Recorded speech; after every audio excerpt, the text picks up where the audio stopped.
హల్లెలూయా, దేవునికి మహిమ కలుగునుగాక. నా సాక్ష్యం ఏంటంటే ఇక్కడ మరియమ్మ ప్రార్థన చేస్తున్నది కదయ్యా. అవునమ్మా. మరియమ్మ ప్రార్థన చేసేటప్పుడు ఎవరో ఒక ఆయనయ్యా గొర్రె పిల్లలన్నీ తోలుకొని పోతున్నాడు. మందిరం పోతున్నాడా, ఇట్లా పోతున్నాడా, ఎన్ని గొర్రె పిల్లలని ఎండిగా ఉన్నాయి ఆయన దగ్గర. పోతూ పోతూ ఇట్లా మరియమ్మ ప్రార్థన చేస్తుంటే ఆమె దిక్కు చూసి నగినాడయ్యా. నగి ఆ గొర్రె పిల్లలన్నీ తోలుతున్నాడు మందిరంలోకి. తోలుతుంటే నేను ఏంది ఎవరు ఈయన ఇట్లా తోలుతున్నాడే మందిరంలోకి, ఇంతమంది ప్రార్థన చేసుకుంటుంటే గొర్రె పిల్లలన్నీ అనుకున్నాను. అట్లా దర్శనం వచ్చింది ప్రార్థన చేసేటప్పుడు. తర్వాత పాట పాడుతున్నారు కదయ్యా, గీతల స్తోత్రాలతో పాట. ఆ పాట పాడేటప్పుడు ఇక్కడ ఒక ఎవరో ఇంటికాడయ్యా వాళ్ళు ముగ్గురు ఆడవాళ్ళుయా చూస్తున్నారయ్యా. చేతిలో ఏదో నక్షత్రం మాదిరి ఎలుగుతా ఉంది. దాన్ని చూస్తున్నారయ్యా వాళ్ళు.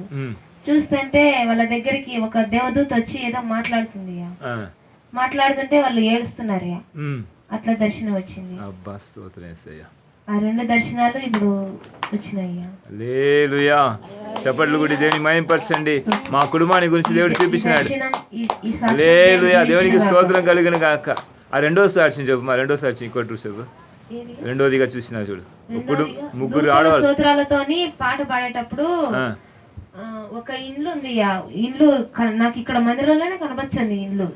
ఆ ఇంటి ముందర మంచం వేసుకొని ముగ్గురు ఆడవాళ్ళు కూర్చొని ఉన్నారు.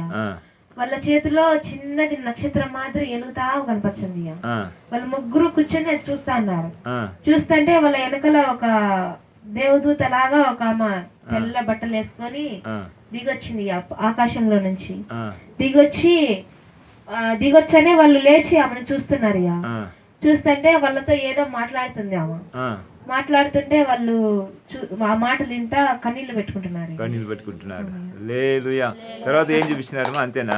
అంతవరకు చూపించినారు. హల్లెలూయా, చప్పట్లు కొట్టి. దాంట్లో యవనస్తులు ఉన్నారమ్మా? యవనస్తురాలు ఉన్నారా? యవనస్తురాలు ఉన్నారు.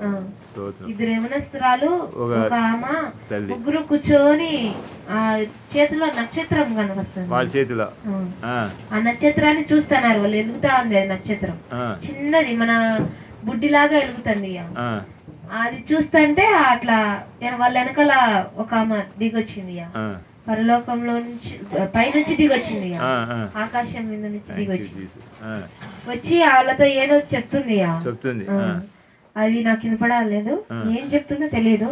ఆ మాటలో ఇంటా వాళ్ళు ఏడుస్తున్నారు.